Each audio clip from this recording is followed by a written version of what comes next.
Hello everybody, this is that GTA Fan 720 with a tour of my desktop. Now, please pardon me, as since Bandicam is running in the background, is taking up a lot of system resources.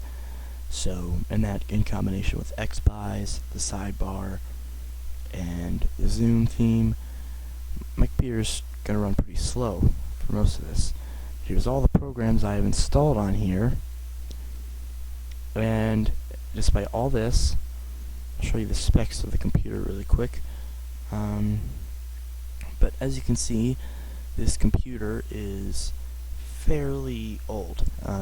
It's an Acer Aspire One Netbook from 2009, and as you know, netbooks were insanely underpowered and almost useless back then, and they're even more worthless now. That's pretty much any computer. If you go to any store right now and try to buy a new computer, the lowest you can get is a computer with like 2 gigs of RAM and something functionally similar to a Core 2 Duo. Now this is significantly worse. We have an Intel Atom CPU at 1.6 gigahertz and only 1 gigabyte of RAM. This is running Microsoft Windows XP Home Edition version 2002 Service Pack 3, registered to me, and as you can see, has a bunch of added tweaks. I've literally turned everything off except the bare essentials to not make it look terrible, including smoothing edges of the fonts, drop shadows for icon labels, and visual styles. Everything else is turned off. If I click let Windows choose is best for my computer, it checks them all because it wants my computer to run insanely slow. But we'll just get out of that. And this basically is, as you can see, I have the Windows sidebar with all the nice little pages of info, which is being very sluggish as expected. But as you can see, I have all this stuff installed, and this thing still runs wicked fast. So this is basically a little guide to show you how to work with running Windows XP in the modern world, unsupported by vendors, by Microsoft, by pretty much everybody. If you're still running an older computer with Windows XP, this is basically your guide to help you.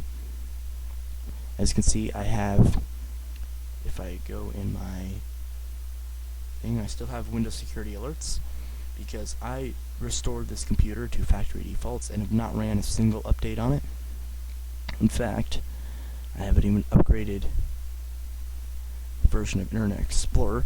Naturally, since it's Service Pack 3, it's going to automatically include IE7, and despite this computer being made in November of 2009, it did not automatically include IE8. It actually includes IE7, which personally I would rather have on this computer because I don't use IE anyway, and IE7 gives me the most nostalgia. So if we click About Internet Explorer, as you can see, I do not actually use this as my day-to-day browser because nothing works on it anymore. Not to mention it has more security holes than a slice of Swiss cheese. But if I go to Help on the toolbar and click About Internet Explorer, it will be extremely slow, and it will say Windows Internet Explorer 7, and the cipher strength is 128-bit, which is very bad. Does not work for modern internet. Might have back in 2006, 2007, maybe even 2008. Nowadays, it's absolute garbage and does not work with anything. As you can see, my preferred browser of choice is Opera Stable, but I do have Firefox and Chrome as second options. I also have Mozilla Thunderbird as my email client and psiphon as my preferred VPN. I also have ImageBurn, CDBurn, XP, BitTorrent, and VirtualBox, which those are all these services are related to my VirtualBox for making VMs for older operating systems, since I can't run anything new on this. For my software, I have Avast, Malwarebytes, and CCleaner as my preferred layers of protection. As you can see, Avast says my system is secured, which is nice. I have CCleaner as well, monitoring my system. And if I go over here, We have Bandicam, Google Drive, and other stuff. Google Drive does not work as it's not online, but I have it. I have LibreOffice, Notepad++, Adobe Reader, Microsoft Office 2007, as it is the best version of Office in my opinion, and Movie Maker. We have Dropbox, Google Earth, we have Opera, Firefox, Siphon, Chrome, VLC, QuickTime, Standard Windows Media.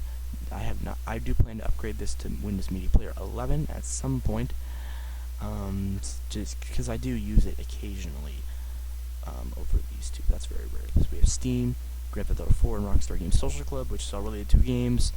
Grand Theft Auto 4 is not even activated yet, but I installed it thanks to having the actual disc. We have Bandicam, GIMP, Spotify, Skype, Picasa, and Audacity, which I use all the time for my audio editing. As you can see, I have a lot of programs installed on here.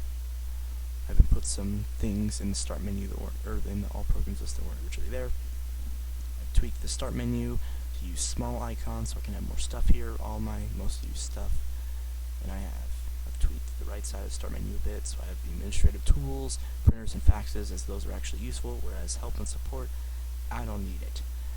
I also added computer network, or I added my network. I originally had those on the desktop, but I ran out of space. There's all this down here, but I'm actually on a laptop right now on an external monitor, so by default these icons would stop right here at the bottom. I have many saved themes on this computer, and as you can see, if I go to the properties, I have lots of saved themes, custom themes with backgrounds and set window colors. As you can see, I'm currently on the Zoom theme with my theme called Ranchero. I've got all kinds of stuff, mostly music related.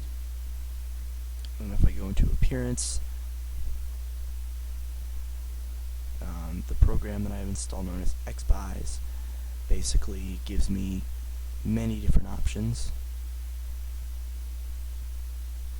for customization and window colors and stuff. The Embedded and Zune and Royale I already had installed previously, but they are here just in case I want it. And I use these themes all the time because they look nice, and frankly, who needs Arrow when you have all this customization by default? I mean, because that's the thing I don't like about Windows 7, is that you can change the window color of Arrow, but that also affects the taskbar, which it also does in this, but I like to have the taskbar a solid color, and then the window borders be transparent, and I can't get that. On Vista I can, but on Vista, of course, Vista is Vista, so it's not going to be supported for as long as Windows 7. It's pretty stable nowadays, but still, it's not that big of a leap from XP, or it is, but it's, Windows 7 is just overall more compatible and supported, so Windows 7 is a better option. I can always make Windows 7 look like Vista if I really want to. So that's pretty much that. And so, as you can see, this thing is still running really fast despite Bandicam. In the corner, icons keep refreshing themselves, and they do it very slowly, but they do it nonetheless. As you can see, we have Avast, Malwarebytes, CCleaner. Let's just open CCleaner, and we'll do a scan while we're here, because the recycle bin needs emptying. So, I will eventually do a more in-depth tour once I am done with, some time after this video is uploaded. I will be posting a video on all of my different software I have. So we'll just go ahead and do Run Cleaner, as this thing is running out of time. And it works really well. I also have Avast and Malwarebytes, as previously stated, and this computer works very well. So that's pretty much all there is to it. I am that GTA fan 720, showing you my computer and what I've done to basically future-proof XP, and I hope you all have a wonderful day, and rate, comment, subscribe for more.